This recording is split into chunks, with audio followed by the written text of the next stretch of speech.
రాఘవ్, ఇంటికి చేరుతూనే నాకు notes mail చేయి, ఓకే? సరే అవని, తప్పకుండా. ఓకే, రేపు కలుద్దాం. బాయ్ అవని.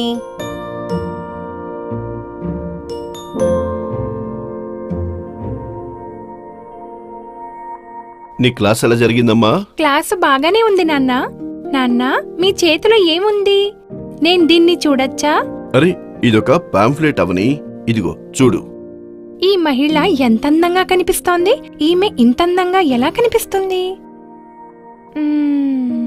నేనీ నంబర్కి కాల్ చేయాల్సి ఉంటుందేమో. నేను కూడా తెల్లగా అందంగా కనిపించాలనుకుంటున్నా.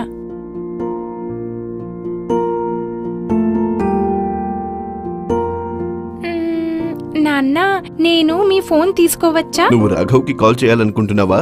నేను కల్పిస్తాను. లేదు నాన్న, నేనీ నంబర్కి కాల్ చేయాలనుకుంటున్నా. నేను కూడా ఈ అమ్మాయిలాగా అందంగా కనిపించాలనుకుంటున్నా. అవుని, ఇది కేవలం ఒక ప్రకటనమ్మా. తరచూ ప్రకటనలు ప్రజలను తప్పుదారి పట్టించడానికి తప్పుడు వాగ్దానాలు చేస్తాయి. కొద్ది సమయంలోనే తమ సహజ రూపాన్ని మార్చగలమని ప్రజలను నమ్మిస్తాయి. నేను ఒప్పుకుంటాను. కొంతకాలం క్రితం మా పక్కింటి వాళ్ళ అబ్బాయి సోషల్ మీడియాలో ఒక ప్రోటీన్ డ్రింక్ తాగడం వల్ల పొడుగయ్యే ఒక ప్రకటన చూశాడు. వాళ్ళింట్లో వాళ్ళు చాలా డబ్బు ఖర్చు పెట్టి దాన్ని కొన్నారు. కానీ పొడవు మీ జీన్స్ మరియు హార్మోన్స్ తో నిర్ధారితమవుతుంది. ప్రోటీన్ డ్రింక్ పొడవు పెంచడంలో ఏమీ తోడ్పడదు. ఈ బ్రోషర్లు, పాంఫ్లెట్లు కొన్నిసార్లు ఆకర్షణీయమైన ప్రతిపాదన చేస్తాయి. అయితే మనం వాటిని నమ్మే ముందు ఇవ్వబడిన సమాచారంలోని ప్రామాణికతను తప్పక పరిశీలించాలి. అవని, అందం అనేది ఒక వ్యక్తి తనను తాను చూసుకోవడం మీద ఆధారపడి ఉంటుంది. నువ్వు ఉన్నట్లే అందంగా ఉన్నావు.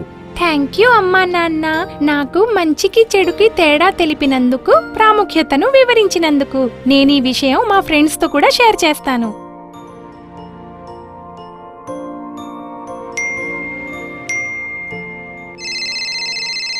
హాయ్ అవని. రాఘవ్, అంతా ఓకేనా?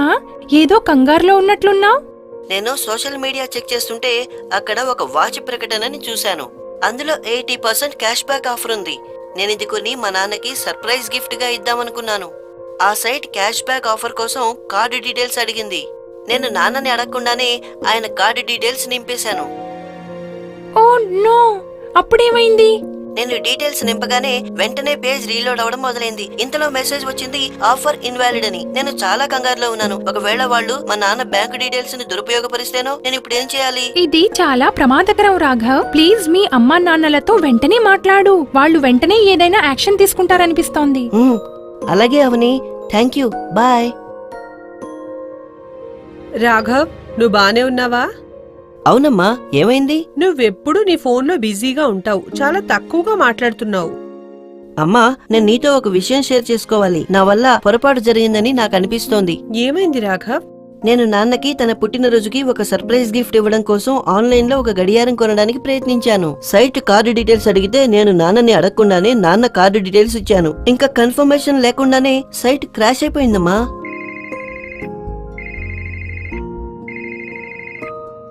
హాయ్ సుధా, నాకిప్పుడే ఒక బ్యాంకు నుంచి డబ్బులు డిడక్ట్ అయినట్లు మెసేజ్ వచ్చింది. నువ్వు కానీ రాఘవ్ కానీ నా కార్డుతో ఏమైనా కొన్నారా? అవునండి, తప్పు ట్రాన్సాక్షన్ జరిగింది. ఇప్పుడు నేను రాఘవ్తో దాని గురించే మాట్లాడుతున్నాను. మీరు బ్యాంకు వాళ్ళతో వెంటనే మాట్లాడండి. రాఘవ్ చాలా కంగారు పడుతున్నాడు. ఓకే, నేను ఇప్పుడే ఇంటికి వస్తాను. నాన్న ఇంటికొస్తున్నారు, కంగారు పడకు. వెంటనే కంప్లైంట్ రిజిస్టర్ చేస్తారు. హలో పోలీస్ స్టేషన్, నేను మీకు ఎలా సహాయపడగలను? నా బ్యాంకు కార్డు ఉపయోగించి ఒక తప్పు లావాదేవీ జరిగింది. ఓకే, ఆగండి, నేను మీ కాల్ ని సైబర్ క్లెయిమ్ సెల్ కి ట్రాన్స్ఫర్ చేస్తున్నాను. Hello sir. Hello,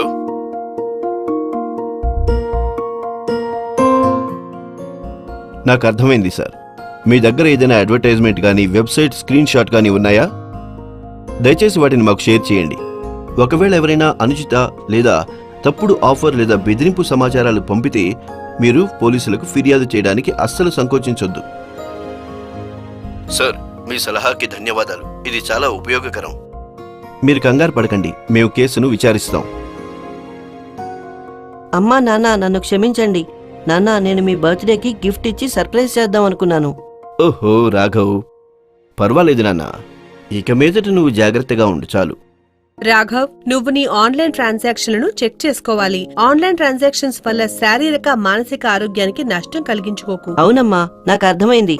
phone gadgets అత్యంత విలువైన మన సమయాన్ని వృధా చేసేస్తాయి. నేను నా ఫోన్ వాడకాన్ని తగ్గిస్తానమ్మా, ప్రామిస్. తెలుసుకున్నావుగా రాఘవ్. సమాచారాన్ని వ్యాప్తి చేయడంలో మరియు అవగాహన కల్పించడంలో మీడియా మన జీవితంలో శక్తివంతమైన పాత్ర పోషిస్తుంది. అయితే సామాజిక మాధ్యమం మన జీవితాన్ని ఎన్నో రకాలుగా మార్చగలదు. వ్యక్తిగత వృత్తిపరమైన ఉన్నతిని వృద్ధి చేస్తుంది. ఒకవేళ తెలివిగా గనక ఉపయోగించనట్లయితే దీనివల్ల నష్టం కూడా ఉంది. సామాజిక మాధ్యమాలు తరచూ యువతని తమ స్నేహితులు, కుటుంబ సభ్యులను నేరుగా కలవడాన్ని తగ్గించేస్తాయి. దాని మూలంగా వారు కలిసి కూర్చుని మాట్లాడుకోలేకపోవడం వల్ల ఒంటరిగా వేరు చేసినట్లు భావిస్తారు. సామాజిక మాధ్యమాలలో సైబర్ వేధింపులు, కుంభకోణాల వంటి ఎన్నో సంఘటనలు జరుగుతాయి. అందుకే మనకు లభించే సూచనల ప్రామాణికతను తప్పక విచారించాలి. ఇంకా ఇంటర్నెట్ ఉపయోగిస్తున్నప్పుడు సురక్షితంగా ఉండాలి.